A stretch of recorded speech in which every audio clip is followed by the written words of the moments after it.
இன்றைய நாளிலும் மத்திய கிழக்கிலே பல முக்கியமான நிகழ்வுகள் அரங்கேறி இருக்கின்றன. குறிப்பாக மத்திய கிழக்கில் நமக்கெல்லாம் தெரியும் காசா மீதான இஸ்ரேலிய ஆக்கிரமிப்பு படைகளுடைய தாக்குதல், அதனைத் தொடர்ந்து இஸ்ரேலிய ஆக்கிரமிப்பு இராணுவத்திற்கும் ஹிஸ்புல்லாக்களுக்கும் இடையிலான ஒரு பாரிய யுத்தம், அதற்கு பிறகு ஈரானுடனான நேரடி சண்டையில் அமெரிக்காவும் இஸ்ரேலும் ஈடுபட்டது, அதற்கு பிறகு அமெரிக்கா மாத்திரம் ஈரானோடு சண்டையிட்டுக் கொண்டிருப்பது என்று மத்திய கிழக்கே ஒரு கொதிநிலையாக இருந்து கொண்டிருக்கிறது. எப்பொழுது ஈரான் மீது அமெரிக்கா தாக்குதல்களை நடத்தினாலும் ஈரான் அதற்கு பதிலடியாக அமெரிக்காவினுடைய படைத்தளங்கள் இருக்கக்கூடிய அரபு நாடுகளில் இருக்கிற படைத்தளங்கள் மீது தாக்குதல்களை நடத்துகிறார்கள். இந்த நிலை தொடர்ந்து வரக்கூடிய சூழல்ல தான் யமன்ல இருக்கக்கூடிய ஹூத்தி படைப்பிரிவினருக்கும் அதே போன்று சவுதி அரேபியாவுக்கும் இடையில ஒரு முக்கியமான முட்டுக்கட்டையான நிலை தொடர்ந்து கொண்டிருக்கிறது.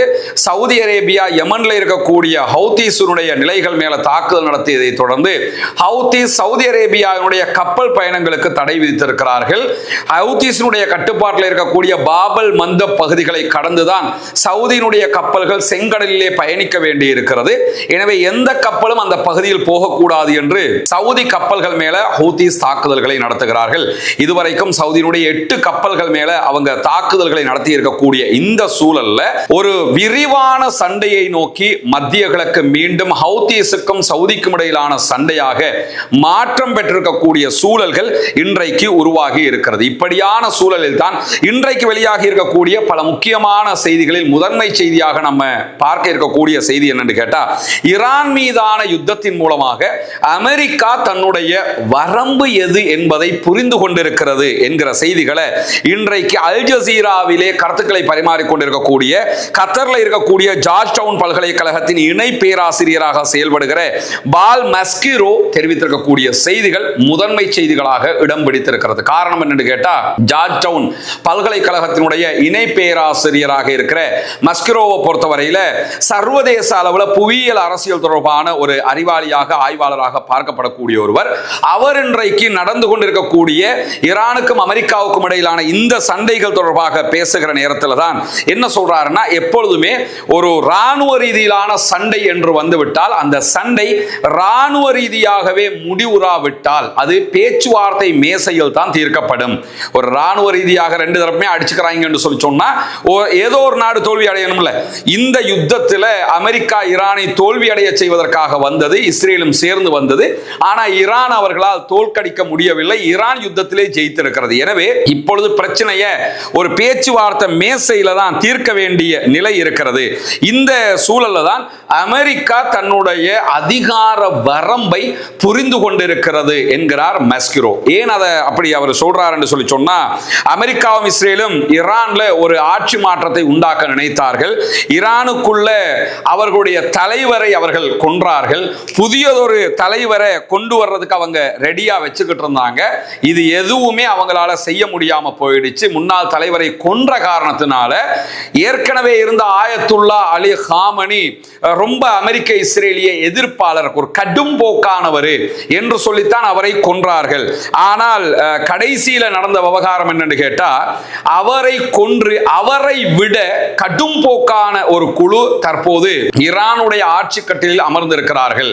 எனவே அமெரிக்கா நினைத்தது இனிமேல் நடத்துவதற்கு அசாத்தியமானதாக மாறி இருக்கிறது என்று சொல்லுகிறார். இந்த யுத்தம் ஆரம்பிக்கும் போதே பல பேர் இந்த கருத்தை வலியுறுத்திக்கிட்டு இருந்தாங்க.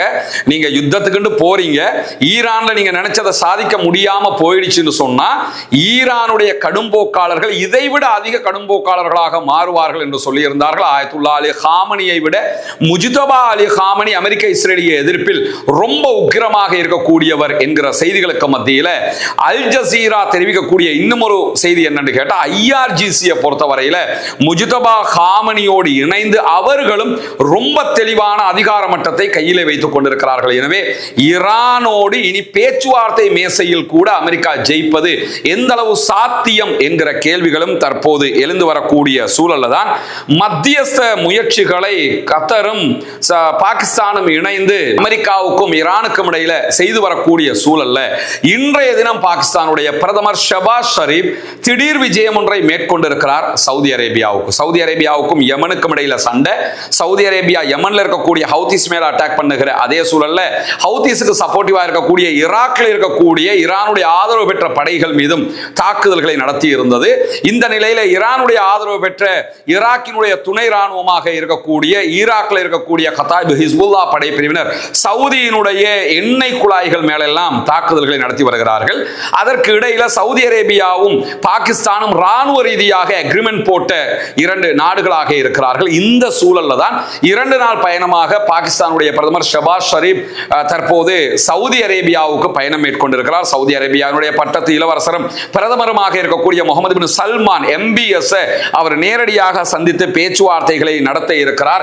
குறிப்பாக ஈரான் அமெரிக்க பேச்சுவார்த்தைகள் தொடர்பான அப்டேட்டுகளை பகிர்ந்து கொள்கிறார். அதே நேரம் பிராந்தியத்தில் அமைதியை கொண்டு வருவதற்கு என்னவெல்லாம் செய்யலாம் என்கிற கலந்துரையாடல் தான் இதிலே நடத்தப்பட இருக்கிறது என்கிற செய்திகளுக்கு மேலதிகமாக பாகிஸ்தானுக்கும் சவுதி அரேபியாவுக்கும் இடையிலான ராணுவ எக்ரிமெண்ட் தொடர்பான மேலதிக கலந்துரையாடல்களும் இதிலே நடத்தப்பட இருக்கிறது. காரணம் என்னன்னு கேட்டா, இந்த 2 நாள் பயணத்தில் பாகிஸ்தானுடைய துணை பிரதமரும் வெளியுறவு அமைச்சரும் இதிலே பங்கேற்றிருக்கிறார். அதே போன்று ராணுவ தலைமை தளபதி கலந்து கொண்டிருக்கிறார். பாகிஸ்தானுடைய எந்த ஒரு செயல்பாடுலையுமே தவிர்க்க முடியாத ஒரு நபராக பாகிஸ்தான் ராணுவ தலைமை தளபதி ஆசிம் முனீர் ஆகியிருக்கிறார். ஏன்னா பாகிஸ்தான் பிரதமருக்கு அமெரிக்க அதிபரை உடனே ஒரு போன் கால்ல தொடர்பு கொள்ள இயலுமோ இயலாதோ, ஆசிம் முனீர் கால் பண்ணா அமெரிக்க அதிபரே பேசிடுவார் என்கிற அளவுக்கு அமெரிக்க அதிபர் டொனால்ட் ட்ரம்புக்கு ரொம்ப விசுவாசமானவராக இவர் மாறி இருக்கிறார். இன்னும் சொல்ல போனா ஈரானுக்கும் ரொம்ப விசுவாசமானவராக ஆசிம் முனீர் இருக்கிற காரணத்தினால்தான் இந்த பேச்சுவார்த்தைகள்ல ஈரான ஒரு ஏதோ ஒரு வழிக்கு கொண்டு வர்றதுக்கு ஆசிம் முனீரால் மட்டும்தான் முடியும் என்கிற நம்பிக்கையும் அமெரிக்காவுக்கு இருக்கிறது. அந்த அளவு ரொம்ப முக்கியமானவர் பாகிஸ்தானுடைய ராணுவ தலைமை தளபதி.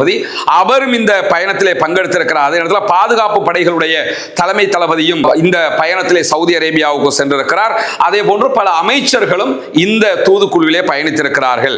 இந்த சந்திப்பு என்பது ரொம்ப முக்கியமானதாக பார்க்கப்படுகிறது. மத்திய கிழக்கில் நடக்கக்கூடிய இந்த பிரச்சனைகளுக்கு மத்தியில் பாகிஸ்தானுடைய உயர் மட்டத்தினர் தற்போது சவுதி அரேபியாவுக்கு பயணம் மேற்கொண்டிருக்கிறார்கள். இந்த நிலையில தான் இதற்கு அடுத்ததாக ஈராக்கினுடைய புதிய பிரதமராக தேர்வாகி இருக்கக்கூடியவர் எதிர்வரக்கூடிய நாட்கள்ல சவுதி அரேபியாவுக்கு பயணிக்க இருக்கிறார் என்கிற செய்திகள் வெளியாகி இருக்கிறது. ஈராக்கினுடைய வெளியுறவு அமைச்சர் ஃபுவாத் ஹுசைன், அதே போன்று சவுதி அரேபியாவுடைய வெளியுறவு அமைச்சர் இளவரசர் ஃபைசல் பின் ஃபர்ஹான் ஆகிய 2 பேருமே இன்றைக்கு சந்தித்து பேச்சுவார்த்தை நடத்தி இருக்கிறார்கள். ஈராக்கினுடைய புதிய பிரதமர் வரக்கூடிய நிகழ்வுகள் எப்படி இருக்க போகிறது என்பது ஜோர்தானுடைய தலைநகர் அம்மான்ல இன்றைக்கு வெஸ்ட் பேங்க் தொடர்பாக பாலஸ்தீனத்தினுடைய மேற்கு கரை நகரங்கள் தொடர்பாக நடைபெற்ற சந்திப்புக்கு இடையில தான் இந்த சந்திப்பும் நடைபெற்றிருக்கிறது என்கிற செய்திகள் வெளியாகி இருக்கிறது. ஈராக்கினுடைய புதிய பிரதமர் அலி அல் ஜைதி ஏற்கனவே முதல் கட்டமாக அமெரிக்க அதிபர் டொனால்ட் ட்ரம்ப் நேரடியாக போய் சந்திச்சுட்டு வந்திருந்தாரு. வந்த கையோடு அடுத்த கட்டமாக அவர் ஈரானுக்கு போய் ஈரானுடைய தலைவர்களை சந்தித்து பேச்சுவார்த்தைகளை நடத்தி இருந்தார். 2 நாட்களுக்கு முன்பதாக ஈரானுடைய ஃபாரின் மினிஸ்டர் அப்பாஸ் அராக்சியும் ஃபாரின் மினிஸ்ட்ரியினுடைய குழுவும் சென்று அவரை சந்தித்து பேச்சுவார்த்தைகளை நடத்தியிருந்த இந்த சூழல்ல தான் தற்போது ஈராக்கினுடைய புதிய பிரதமர் சவுதி அரேபியாவுக்கு பயணம் மேற்கொள்ள இருக்கிறார் என்கிற செய்திகள் வெளியாகி இருக்கிறது.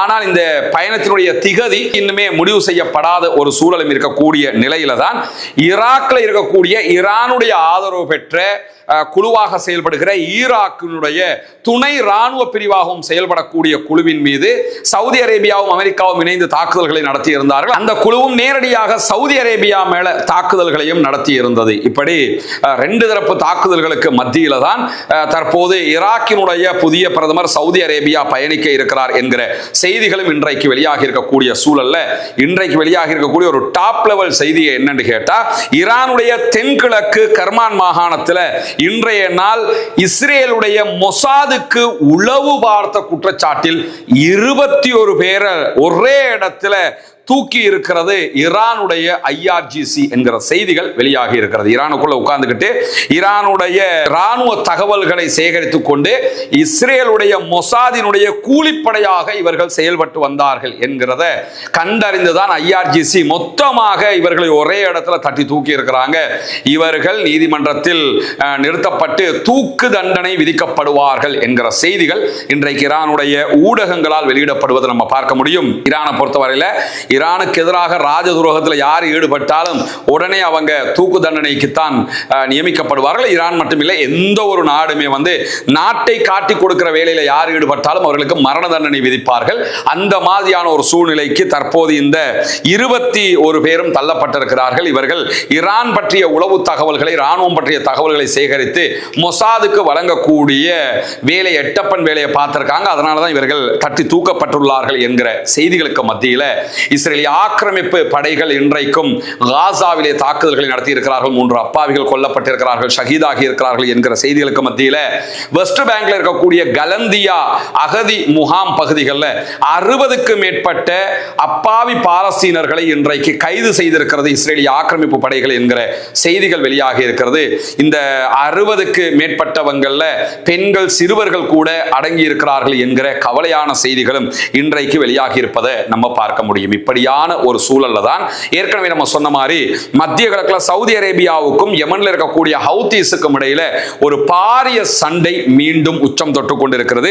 இன்றைய நாள் சவுதி அரேபியாவினுடைய ஆதரவு பெற்ற யமனுக்குள்ள இருக்கக்கூடிய சர்வதேச அங்கீகாரம் பெற்ற அரசாங்கம் என்கிற குழுவினுடைய படைகள் மீது வெளிப்படையாகவே தாக்குதல்களை நடத்தி இருக்கிறது ஈரானுடைய ஆதரவு பெற்ற ஹூத்தி படைப்பிரிவு என்கிற செய்திகள் அதிர்ச்சி ஊட்டக்கூடிய வகையிலே வெளியாகி இருப்பதை நம்ம பார்க்க முடியும். 2015க்கு பிறகு சவுதி அரேபியாவுக்கும் யமன்ல இருக்கக்கூடிய ஹவுதீஸுக்கும் இடையில ஒரு எக்ரிமெண்ட் வந்ததற்கு பிறகு அங்க இருக்கக்கூடிய சவுதியினுடைய ஆதரவு பெற்ற, சர்வதேச ஆதரவு பெற்ற அரசாங்கம் என்று சொல்லக்கூடியவர்கள் என்ன பண்ணாங்கன்னு கேட்டா ஒரு குழுவை அமைத்தார்கள். குறிப்பாக இடைநிலை குழுவாக செயல்பட்ட எஸ்டிசி கலைக்கப்பட்டது. அது ஒரு 3 மாசத்துக்கு முன்னாடி தான் அது கலைக்கப்பட்டது. துபாயோட ஏற்பட்ட பிரச்சனையில அது துபாயினுடைய ஆதரவோடு தான் அவங்க எல்லாம் செயல்பட்டு வந்த நிலையில அது மொத்தமாக கலைக்கப்பட்டு அதுவும் அரசபடையாக மாற்றப்பட்டதற்கு பிறகு மொத்தமாக 6 பிரிவுகள் உண்டாக்கப்பட்டு 30,000க்கு மேற்பட்டவர்கள் ஒரு தனி பிரிவாக, ஒரு படைப்பிரிவாக உருவாக்கப்பட்டிருந்தார்கள். இந்த நிலையில தான் இன்றைய நாள் இந்த 30,000 பேர் அடங்கி இருக்கக்கூடிய படை முகாம்கள் மேல பல இலக்குகளை வைத்து ஹூத்திஸ் தாக்குதல்களை நடத்தி இருக்கிறார்கள் என்கிற செய்திகள் வெளியாகி இருக்கிறது. குறிப்பாக விரிவான ஒரு தாக்குதலாக இது நடத்தப்பட்டிருக்கிறது என்கிற செய்திகளுக்கு மத்தியில் பாலிஸ்டிக் ஏவுகணைகள், அதே போன்ற ஆளில்லா விமானங்களை கொண்டு நேரடியாகவே ராணுவ முகாம்களை இலக்கு வைத்து தாக்குதல்களை நடத்தி இருக்கிறது ஹூத்திகளுடைய படைப்பிரிவு. யமன்ல இருக்கக்கூடிய அவசர கால படை முகாம்கள் மீது நடத்தி இருக்கக்கூடிய தாக்குதல்களாக இதை பார்க்க முடியும். மக்ரிப், அதே போன்ற ஹதரமவுத் மாகாணங்கள்ல இருக்கக்கூடிய ராணுவ முகாம்கள் மேல பாலிஸ்டிக் ஏவுகணை தாக்குதல்கள் நடத்தப்பட்டிருக்கிறது. அதே போன்று யமன்ல இருக்கக்கூடிய இன்னும் பல இடங்களிலும் இது போன்ற தாக்குதல்களை நடத்தி இருக்கிறது. யமனிலே செயல்படக்கூடிய ஈரானுடைய ஆதரவு பெற்ற காசாவினுடைய அங்கீகாரம் பெற்ற காசாவுக்கு உதவியாக இருக்கக்கூடிய இஸ்ரேலை நேரடியாக நெஞ்சை நிமிர்த்தி எதிர்க்கக்கூடிய ஹூத்தி படைப்பிரிவினர் இவர்கள் தான் இந்த தாக்குதல்களை நடத்தி இருக்கிறார்கள். இதிலே இந்த முகாம்களுக்குள் இருந்த சர்வதேச அங்கீகாரம் பெற்ற, குறிப்பாக சவுதியினுடைய அங்கீகாரம் பெற்ற அரசாங்கத்தினுடைய படைப்பிரிவுகள் பல நூற்றுக்கணக்கானவர்கள் கொல்லப்பட்டிருக்கிறார்கள் என்கிற செய்திகள் வெளியாகி இருக்கிறது. இதுவெல்லாம் சவுதிக்கு ஒரு மிகப்பெரிய பின்னடைவாகவும் ஹூத்தி படைப்பிரிவினர் ஒரு பெரிய பலம் கொண்டவர்களாக களத்திலே நிற்கிறார்கள் என்பதை நிரூபிக்கும் விதமாகவும் இருக்கிறது. ஒருபுறம் ஈரானுடைய தலையீடியால அமெரிக்கா தத்தளித்துக் கொண்டிருக்கிறது, ஹொர்முஸ் மூடப்பட்டிருக்கிறது, சர்வதேச நாடுகளை அவதிக்குள்ளாகி கொண்டிருக்கக்கூடிய சூழல்ல மறுபுறமாக சவுதிக்கும் ஹூத்திஸுக்கும் இடையிலான பிரச்சனையில செங்கடல் மூடப்பட்டிருக்கிறது. சவுதி அரேபியாவினால பிசினஸ் பண்ண முடியாம இருக்கிறது. இதுவெல்லாம் மிகப்பெரிய தலைவலியாக தற்போது எல்லா நாடுகளுக்குமே உருவாகி வருகிறது. எனவே இஸ்ரேலிய பிரதமர் பெஞ்சமின் நெத்தன்யாகுவினுடைய முட்டாள்தனமான முடிவுகளை கேட்டுக்கொண்டு அமெரிக்க அதிபர் டொனால்ட் ட்ரம்ப் செய்த மாபெரும் முட்டாள்தனமான ஒரு வேலை ஈரானுடனான இந்த யுத்தம்.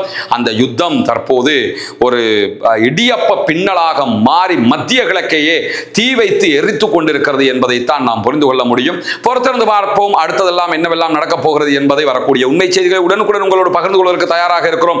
ஆக்கிரமிப்புகளோ இந்த ஆக்கிரமிப்பாளர்களும் ஓய வேண்டும் என்கிற உயரிய பிரார்த்தனைகளோடு ஆக்கிரமிப்பாளர்களுக்கு எதிராக தொடர்ந்தும் ஜனநாயக ரீதியாக குரல் எழுப்புவோமாக வாகிறது. அல்ஹம்துலில்லாஹி ரப்பில் ஆலமீன்.